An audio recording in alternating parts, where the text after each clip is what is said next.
선 연습을 하고 있습니다. 크로키라고 하죠.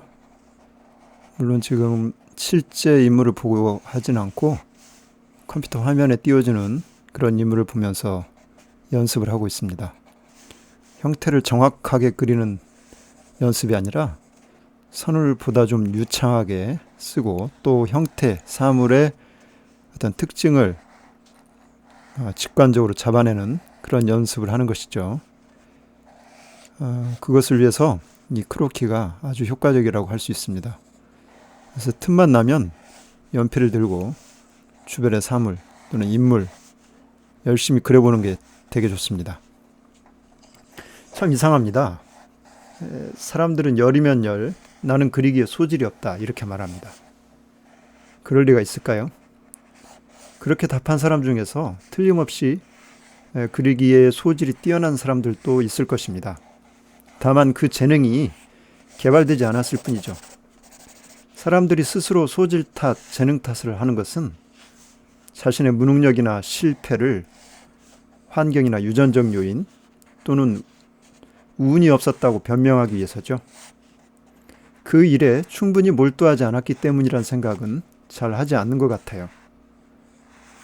그림을 잘 그리고 싶습니까? 간단합니다. 그리세요. 무조건 그리는 것이 좋은 그림을 그리는 비결입니다.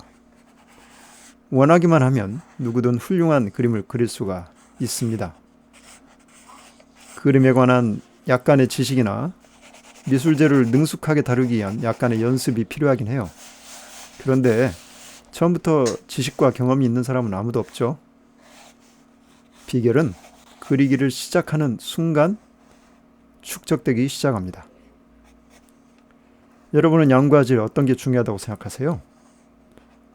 다 중요하겠지만 저는 그림을 시작하는 사람들에게 양이 중요하다고 말하고 싶습니다. 양은 질을 낳습니다. 많은 그림을 그리기만 하면 한결 더 좋은 그림을 그리게 되는 것입니다.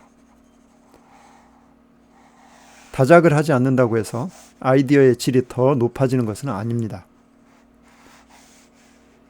창조성은 하염없이 그림으로써 얻어집니다.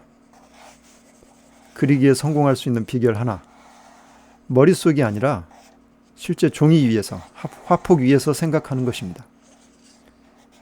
여러분이 다 쓰고 쌓아둔 물감 껍데기가 많아질수록 당신의 실력도 비례해서 늘어난다는 점을 잊지 말아주세요.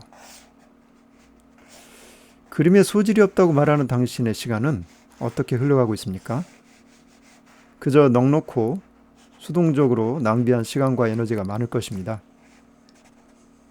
그림을 좀 더 창조적으로, 좀 더 빨리, 좀 더 잘 그리지 못하는 것을 고민할 뿐 꾸준히 그림을 그리지 않았음을 인정해야 할 것입니다. 속지 마십시오. 그림에 관해 생각하는 것은 그리기가 아닙니다. 그림에 관한 책을 보거나 작품을 감상하거나 미술 도구를 정리정돈하는 것도 그리기가 아닙니다. 그리기는 화폭 위에, 도화지 위에 연필이나 붓을 얹는 순간 비로소 시작됩니다. 그리거나 그러지 않거나 둘 중 하나일 뿐 그 중간은 없습니다. 정말 걱정해야 할 것은 내가 전시회를 열 수 있는가 이것이 아니라 오늘 그림을 그릴 수 있는가 이것입니다. 물론 여러분의 모든 그리기가 좋은 작품으로 이어지지는 않습니다. 맨 처음 수첩이나 스케치북에 휘갈겼던 아이디어가 하나의 작품으로 완성될 가능성은 매우 낮죠. 초보자일수록 말이죠. 그림을 고치고 다듬는 과정에서 삭제되고 폐기되기 십상입니다. 그렇다고 해서 그것이 불필요했던 것은 결코 아닙니다. 우리는 시행착오를 통해서 노하우를 쌓게 되죠. 그림은 수많은 시행착오의 연속을 통해서 발전해 가는 것입니다. 그림을 그리려고 씨름을 하면서 저는 다음과 같은 명백한 사실을 깨달았습니다. 그림을 그려서 화가가 되는 확실하고도 유일한 길은 무조건 그림을 그려야 한다는 것이죠. 그림을 그리지 않고 계획을 세우거나 그림에 관한 말을 늘어놓는 게 아니라 무조건 그려야 한다는 것. 화가란 오늘 그림을 그린 사람입니다. 제가 좀 잘난 체 하면서 말씀을 드렸는데 이해해 주세요.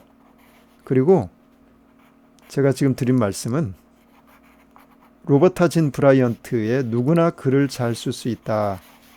이 책 내용의 일부분을 패러디해서 말씀을 드린 것입니다. 들어주셔서 고맙습니다.